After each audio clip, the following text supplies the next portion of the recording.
સુરત પોલીસને અભિનંદન પાઠવવા છે।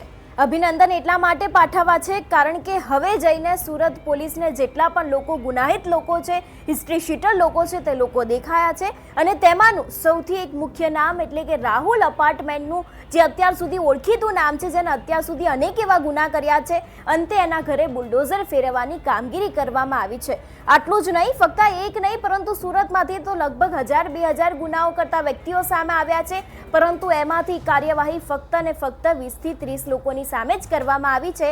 તો સવાલ એક સૌથી અગત્યનો એ ઊભો થાય છે કે જે બીજા 1500 થી 2000 લોકો અટવાઈને ઊભા છે, જે ગુનાહિત ઇતિહાસ ધરાવે છે, એ લોકો શું વધારે ને વધારે ગુના કરતા જ રહેશે? એ લોકો આ 100 કલાકના લિસ્ટમાં નથી આવતા કે શું? તે દરેક વિષયને લઈને આજે વિસ્તારપૂર્વક વાત કરીશું। નમસ્કાર, હું હંસિની અને તમે જોઈ રહ્યા છો નિર્ભય ન્યૂઝ। ગુજરાતના ડીજીપી વિકાસ સહાય દ્વારા એક આદેશ આપવામાં આવ્યો હતો કે ગુજરાતમાં જેટલા પણ ગુનાહિત ઇતિહાસ ધરાવતા લોકો છે તે લોકોનું એક લિસ્ટ બનાવવામાં આવે। લિસ્ટ નહીં પરંતુ 100 કલાકની અંદર જ આ લિસ્ટ બનાવવામાં આવે અને દરેક લોકોના વિરુદ્ધ કાર્યવાહી કરવામાં આવે। એક શહેર નહીં પરંતુ ગુજરાત રાજ્યના જેટલા પણ ગુનાહિત ઇતિહાસ ધરાવતા લોકો હતા તે દરેક લોકોના નામ સામે આવ્યા। ધીમી ધારે એના ઉપર કાર્યવાહી કરવાની શરૂ કરી, પરંતુ સવાલ ઊભો થયો સુરત ઉપર। સુરતમાં અત્યાર સુધી દાદાનું બુલડોઝર પહોંચ્યું જ નહોતું। ગુજરાતના અનેક એવા વિસ્તારો છે કે જેમાં ગુનાહિત પ્રવૃત્તિ ધરાવતા અથવા તો ગુનાહિત ઇતિહાસ ધરાવતા અનેક એવા લોકો છે, જે લોકોનો વાંક ઓછો હોવા છતાં પણ તે લોકોના ઘર ઉપર બુલડોઝર ચાલ્યા। પરંતુ સુરતમાં કોની રહેમ નજર હેઠળ ચાલી રહી હતી અનેક એવી કાર્યવાહી કે એ લોકોના ઘરે આંગણે હજુ સુધી બુલડોઝર પહોંચ્યા જ નહીં। પરંતુ જ્યારથી ડીજીપી વિકાસ સહાય દ્વારા આદેશ આપવામાં આવ્યો છે ત્યારથી દરેક લોકો એક્શન મોડમાં આવી ગયા છે। ઘણા બધા લોકોના લિસ્ટ બન્યા, તેમ છતાં પણ અનેક એવા લોકો છે જે લોકો ઉપર હજી સુધી કાર્યવાહી કરવામાં આવી નથી। પરંતુ સુરતમાં એક વ્યક્તિ જે હિસ્ટ્રી શીટર છે ને ખૂબ જ ગુનાહિત ઇતિહાસ ધરાવે છે એવા રાહુલ અપાર્ટમેન્ટના ઘર ઉપર બુલડોઝર ફેરવવામાં આવ્યું। સવાલ એક એ ઊભો થાય છે ને પોલીસ પોતે જ સ્વીકારી રહી છે, આપણે પોલીસને પણ સાંભળવાના છે કે તે છેલ્લા ઘણા સમયથી ત્યાં 3-4 મકાનો રાખીને રહેતા હતા અને અનેક એવા લોકોને પરેશાન કરતા હતા। તો અત્યાર સુધી તમે લોકો શું કરતા હતા? જ્યારે ડીજીપી વિકાસ સહાય દ્વારા તમને આદેશ આપવામાં આવે છે કે હવે તમારે દરેક લોકોના ઘર ઉપર બુલડોઝર ફેરવવાનું છે અથવા તો પછી કાયદેસરની કાર્યવાહી કરવાની છે, ત્યારે જઈને તમને આ આરોપી રાહુલ યાદ આવે છે। તો અત્યાર સુધી એ લોકોને હેરાન કરતા હતા, અત્યાર સુધી અનેક એવી ફરિયાદ તમારી પાસે આવી હતી, તે સમયે તમે એ ફરિયાદોનું શું કરતા હતા? અનેક સવાલો અહીંયા ઊભા થાય છે। સૌથી પહેલા તો જે આરોપીના ઘર ઉપર બુલડોઝર ફેરવાઈ રહ્યું છે તે દ્રશ્યો ઉપર નજર કરીએ અને બાદ આ વિષયને લઈને પોલીસ શું કહી રહ્યા છે તે સાંભળીએ।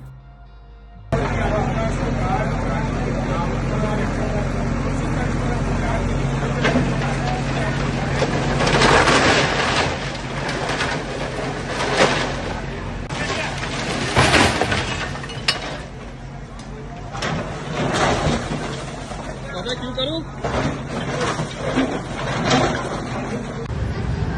घर पर फोन तो करो।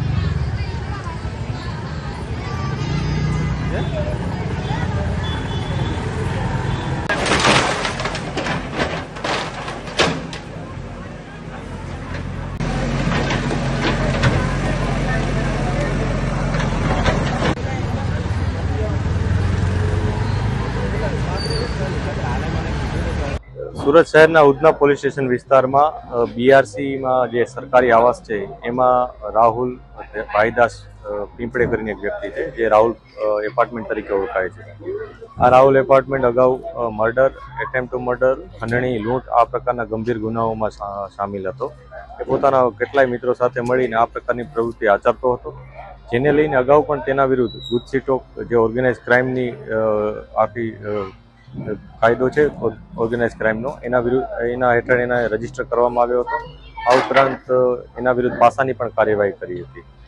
આજે રાહુલ એપાર્ટમેન્ટ છે પોતાના ઘરની બાજુમાં ગેરકાયદેસર રીતના 3 રૂમ બાંધીને રહેતો હતો।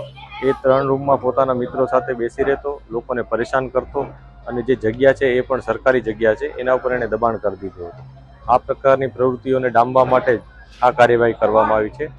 સુરત શહેરને જે SMC છે, SMC દ્વારા એણે આ જગ્યા કન્ફર્મ કરવામાં આવી કે આ ગેરકાયદેસર બાંધકામ છે। ત્યારબાદ SMCની ટીમની સાથે પોલીસની ટીમ અહીંયા હાજર છે અને આ ગેરકાયદેસર પ્રવૃત્તિ ડામવાની અત્યારે કામગીરી ચાલુ છે।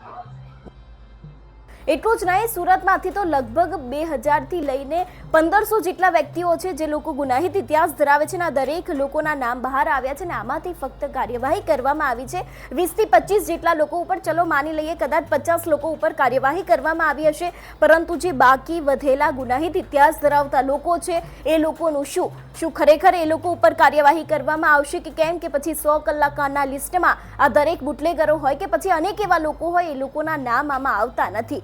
સવાલો અનેક ઊભા થઈ રહ્યા છે અને ખાસ સવાલ આજે ઊભો થયો છે સુરત પોલીસ ઉપર, કારણ કે હર્ષ સંઘવીનો વિસ્તાર છે. હર્ષ સંઘવી અવારનવાર કહેતા હોય છે કે અમારા વિસ્તારમાં કોઈ પણ પ્રકારના અસામાજિક તત્વોનો આતંક ચલાવી લેવામાં નહીં આવે.